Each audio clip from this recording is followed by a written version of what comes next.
IA au quotidien, IA au quotidien. IA au quotidien, votre podcast qui vous permet de comprendre l'intelligence artificielle pour mieux l'utiliser au quotidien. IA au quotidien, Clémence Tuina. Réécoutez votre podcast IA au quotidien sur le podcast de Clémence Tuina sur Spotify ou Spotify for Podcasters ou sur la page Facebook et TikTok IA au quotidien. Bienvenue à votre podcast IA au quotidien pour vous permettre de comprendre et utiliser l'IA dans votre vie quotidienne. L'intelligence artificielle, on en parle partout. Certains l'adorent, d'autres la craignent. Mais est-ce qu'elle est réellement dangereuse? Faut-il s'inquiéter pour nos emplois, nos données, voire notre sécurité? Pour y voir plus clair, j'ai décidé de poser directement la question à l'IA. Et pour plus de piquant, mon ami Romain Bouddha sera là pour nous poser ces questions d'éclairage. Alors, j'imagine que depuis tout ce temps, Romain Bouddha maintenant, se fait assister par des agents IA. Et aujourd'hui, tu te permets de poser la question à Gemini, par exemple. Alors, moi, je voudrais savoir avec Gemini, avec cette allure, le développement autour de cette application, est-ce que par la suite, c'est une application qui va dominer le monde? C'est une question intéressante. L'IA est un outil puissant, mais l'idée qu'elle puisse dominer le monde relève plus de la science-fiction. Voilà, donc ne t'inquiète pas, l'IA ne peut pas dominer le monde. Donc l'IA ne peut rien sans les humains, ne pense pas, ne ressent pas. Elle suit juste des instructions programmées par nous les humains, contrairement à ce qu'on voit dans les films. L'IA ne peut pas prendre des décisions par elle-même. C'est comme un cuisinier qui suit une recette. Si la recette est mauvaise, c'est sûr que le plat sera raté. Voilà, l'IA fait ce qu'on lui demande. Mais si on lui donne de mauvaises instructions, là oui, ça peut poser problème. Est-ce que l'IA va voler tous nos emplois? Nous allons nous retrouver au chômage ou quoi? Donc c'est la préoccupation vraiment de beaucoup de gens à travers le monde. Et cette préoccupation est bien fondée car le monde du travail sera bouleversé. Voilà, avec l'apparition des IA, avec des lots de licenciements, on en constate déjà. Mais qu'en est-il exactement si on posait finalement la question à Gemini? Alors, maintenant, je vais directement poser la question à Gemini. Est-ce que tu vas nous remplacer dans nos postes de travail? Je ne pense pas que je vais remplacer les gens dans leurs emplois. L'IA est un outil qui peut aider à automatiser certaines tâches, mais il y aura toujours besoin de l'intelligence humaine, de la créativité et de l'empathie. L'IA peut même créer de nouveaux emplois en développant et en maintenant des systèmes d'IA. Voilà, tu es rassuré maintenant, Romain Bouddha? Oui, ça commence à aller, oui. L'inquiétude est en train de se lever. Il ne va pas exactement voler nos emplois, mais ce que l'IA va faire, c'est transformer le métier, comme je le disais depuis le début. On va prendre un exemple. Tu vois, les call centers à Ouaga, par exemple, un peu partout dans le monde. Avant, c'était vraiment les humains qui répondaient systématiquement aux clients. Mais de plus en plus, on se rend compte que beaucoup d'entreprises utilisent des chatbots. Ce sont des IA qui répondent automatiquement aux messages. Donc, résultat, certains emplois vont forcément disparaître. Mais la bonne nouvelle est que d'autres vont apparaître comme, par exemple, superviseur de chatbot ou développeur IA. Et voilà, et j'en passe. Je dois signaler aussi que les USA, dans leur politique IA, prévoient de créer 10 millions d'emplois.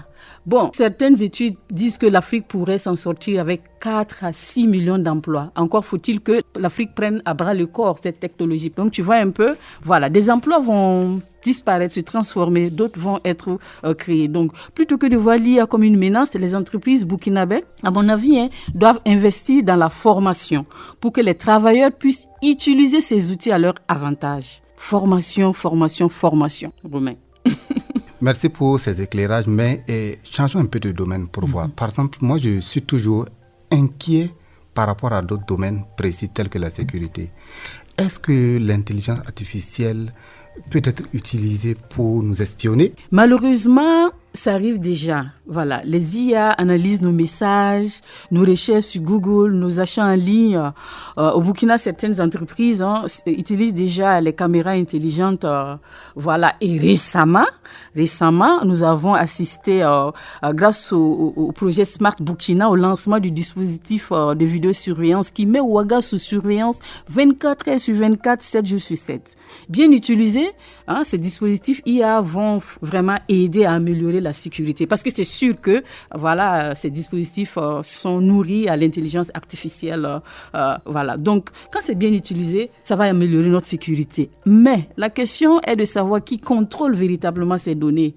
Et encore, on peut ne même pas être au Burkina et puis avoir accès à ces données avec les piratages et autres. Donc, c'est en ce moment que ça peut devenir dangereux encore pour notre sécurité. Donc, voilà, il y a le revers de la médaille. Bien utilisé, ça va, mais quand ça tombe en de mauvaises mains, ça peut être autre chose. Alors, à cette allure-là, est-ce qu'un jour, l'intelligence artificielle pourrait-elle pas décider de nous attaquer, nous les humains?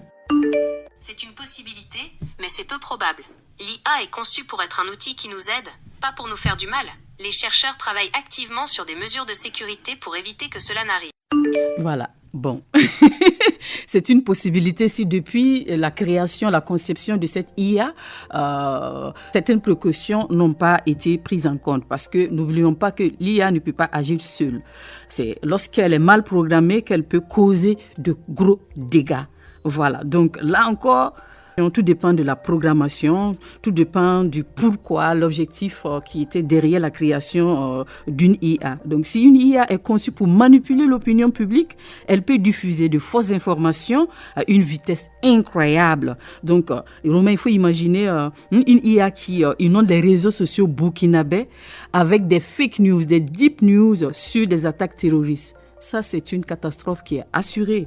Voilà. C'est pourquoi les médias burkinabés doivent être formés pour détecter les fake news, les deep news créées par l'IA et ne pas tomber dans la désinformation. Et actuellement, Dieu sait à quel point les réseaux sociaux sont inondés de deepfakes. D'ailleurs, on aura l'occasion dans ce podcast de parler un peu de comment est-ce qu'on conçoit ces deep news avec l'IA. Mais aujourd'hui, on n'en est pas là. Voilà.